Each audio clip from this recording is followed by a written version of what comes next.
Alright, welcome to SouFLoTV again, everybody. It's your host with the most. This one takes us to the United States of America, but it is concerning some Jamaican females. How many? 6 of them. Now, I must warn you that I'm going to tell a story that is a real life story concerning Jamaican females, and it might be offensive to some people because you know somebody's gonna come in my comment section and say stuff like, why you always make a woman them look bad? Why you always make the country look bad? Why you always saying stuff that...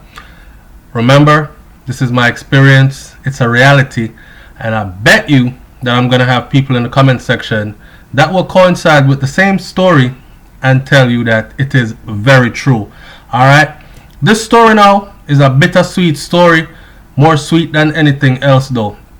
So, the headline for this story, or did I mention that this story takes us to the city of Atlanta in the United States of America. If you've never been to Atlanta before and you've been in the US, then you need to go. Alright, and it all went down in dear old Georgia. So Georgia is the state and the city of Atlanta is located in the state. Just a little education for those of you who've never been. Anyways, the headline for this story says 6 Jamaicans rescued from human trafficking in Atlanta. And this was posted on June 6th of 2019. Alright.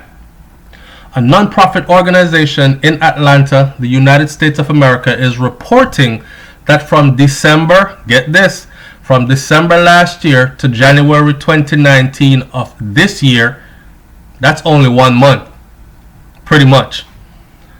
They have rescued so far, yeah, hear me? They have rescued so far 6 Jamaican victims of human trafficking in the city of Atlanta. 4 of the victims were women and the other 2 were underaged girls. Enough Jamaican female just licky and when them come foreign them just broke out. But I'm gonna give you a real life story on that. Let's read this first. According to Maya Payne, the executive director of Her Sister's Place, the victims were promised glamorous opportunities in the United States. However, when they arrived in Atlanta, they were pumped with drugs and forced to have sex with several men daily. Bullshit! Alright.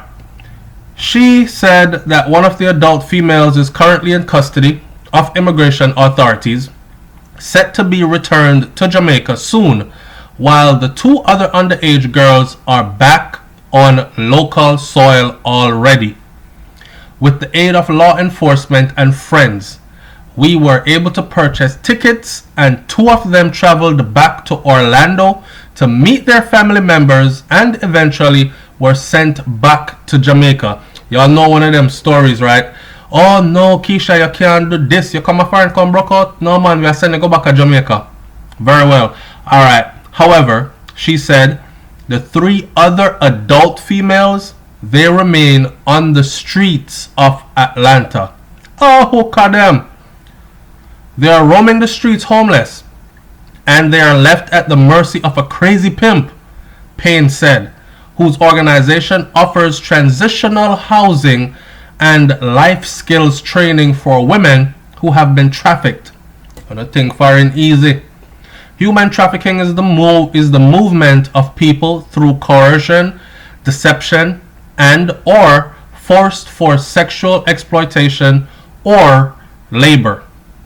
How the Jamaicans ended up in Atlanta?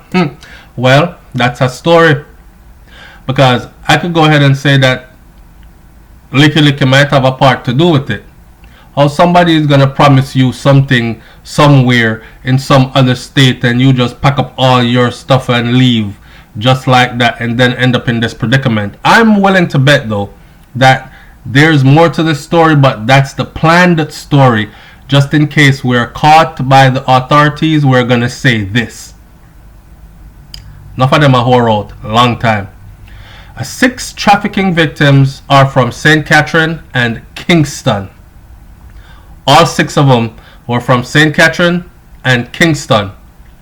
How ironic is it that all 6 of them were from St. Catherine and Kingston ended up in Atlanta in the same place? Now, Um, I am no genius, but I can bet that there is some knowing of each other, moving around in the same circle, having the same connects.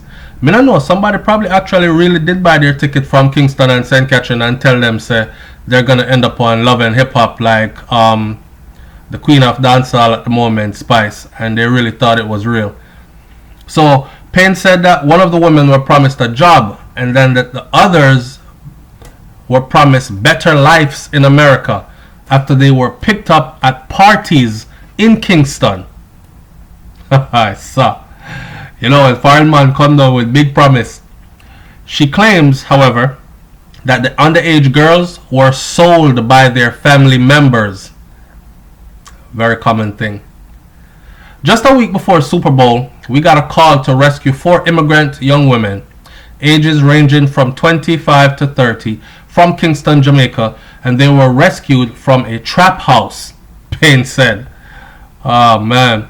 A trap house is a place where more than 30 young women are kept to have sex with older men or with men in exchange for drugs or money.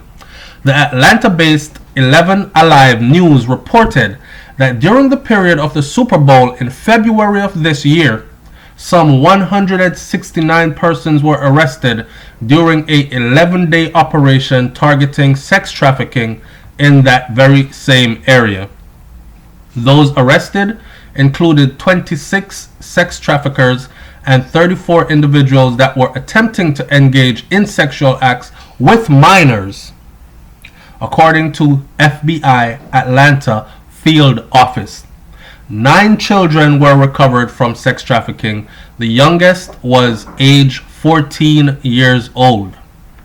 9 adult human trafficking victims were also identified. At this point, Jamaican authorities said they were not aware. The head of Jamaica's Anti-Trafficking in Persons Unit, Deputy Superintendent Carl Berry, has told the Gleaner that he was not aware of this Atlanta trafficking thing claim. The office of Jamaica's Honorary Consul in Atlanta, Dr. Elaine Bryan, also had no such reports. However, Payne said she made contact with the consulate on several occasions seeking help for the Jamaican trafficking victims. Wow. In the meantime, Payne said that she is now hoping that the Jamaican authorities will finally step forward and help the victims. The authorities here also only see them as prostitutes, and they are asking for physical proof that they were actually trafficked here. Without the proof, they are just left to go back to the streets or to stay in lockup, the director said. I find it very funny, but I know how my Jamaican authorities get down. So it's no surprise to me that they said the head of the Jamaica's Anti-Trafficking in Persons Unit, Deputy Superintendent Carl Berry, said, "Me? I don't know nothing about this Atlanta trafficking claim." That's funny because I live in the United States and I heard about this from Jamaicans. That's why I went looking for more information about it online and did find quite a few articles on it. So to be the head of Jamaica's Anti-Trafficking in Persons Unit, something so well publicized, and you know nothing of it, your claim is. Yeah man, just like how the Prime Minister knows nothing about the runnings of the country, how the guns come in and who is linked with who and who are kill who and who are the shot at them versus who is the high command businessmen who are calling shots and putting money in pockets of shotters and all these things. Nobody knows nothing. The office of the Jamaica's Honorary Consul in Atlanta, Dr. Elaine Bryan, also said, you hear that position? The Honorary Consul in Atlanta, Dr. Elaine Bryan, she also said she have no idea what they're talking about and has not heard anything of any such reports. However, Payne said that she had made contact with the consulate on several occasions, but yet still they are saying that they have no idea what they're talking about. Seeking help for the trafficking victims. So basically what we have here is some Jamaican girls stranded overseas selling pum pum, and some of them are trying to make their way back to Jamaica or try to get some help, and it is just not working out. They're looking for help from Jamaican authorities, specifically Jamaican authorities that have to do with human trafficking. In other words, then it's a cry for help. Please come and rescue us kind of thing. And no one's coming to their rescue from their country. Now, it seems to me that some of them have legal right to be in the US. I don't know if they came on some kind of work visa that would give them an extended period of time, like a 6-month stay, and they're still here legally even though they have been caught in a trap house selling crutches. Or maybe that's just the plan. If we're caught, say that someone promised us job, and when we came, this is what happened. Listen to the plan. Listen to the ploy. We're gonna sell some pum pum and make money. Alright? The oldest profession in the book. We're going to prostitute. Let's put it raw. Who knows? I saw probably some back road girls from Jamaica who's used to this kind of living anyways. They were met at parties in Jamaica, in Kingston, and promised these promising opportunities abroad. And someone gonna buy you a ticket, pay for everything, pay for some place to stay when you get there, and then hook you up with a job. My granny always says, see, anything that sounds too good to be true probably is. And this right here, I mean, between the ages of 25 and 30, you're no baby.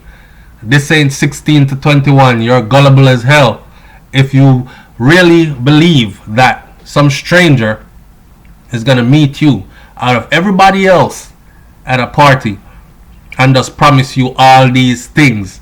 Fly you out, go foreign, arrange your travel documents, some place for you to stay, good paying job, better life. How about you, so? Eh? So anyways, I'm thinking that's the story that was rehearsed to tell law enforcement in case they were busted. And in fact, they were busted in a sting. And now it's, we were brought here to work, promised a good life, and when we got here, we were beaten and drugged and locked in a house and made to have sex with dozens of men per day. I don't buy it. And I know some people are gonna say, SouFlo, you're so like not sympathetic, and these things do happen. Yes, I understand that these things do happen, but it comes a time in life when we have to own up and stop acting like we're blind and stop acting like things only go one way. Even the young girl or girls, they start out early. They're enticed by material things. Here's my story quickly. So everybody know now that I left Jamaica at a young age, and I was raised in the US pretty much, but in between Jamaica and the US traveled over the course of my life, right? One thing I noticed about the Jamaican girls when they came to the United States of America, for those of you who don't know, in the US, a high school youth can probably own a $30,000 car by the time they're a senior in high school here. And that's because they live at home with mom and dad, and they work. And you start working at 15, 16 years old. By the time you're 18, you've established good credit enough and some money saved up in the bank to be able to go pay down on a vehicle that's going to look nice. And then you put some nice rims and a sound system in it, and you're riding around. And then here come these hunger belly girls from Jamaica. They're coming out of poverty conditions, and it's the first they're seeing like guys so young with so much. You know what I'm saying? And they fall easy victim prey to them. I personally witnessed that, and we call it broke out. They were used and passed around, and they were very much a part of it, just to be able to ride around with guys that dressed nicely and drove nice vehicles. And this was at a high school level. These were Jamaican girls that were migrating to the US legally. Them parents bring them come here, and that's what they turned out to be. It got to the point where I had never dated a Jamaican female because that was their reputation. So I leave that on the books for you today to think about. Were these females really trafficked, or were they volunteers to go into this type of a lifestyle and thinking they had a plan already? Well, if them catch you, just say you were trafficked. Leave your comment in the comment section below. Tell me what you think about this one. I'm glad the minors are back home. I'll say that much. It's SouFLoTV, man. I'm out. Peace.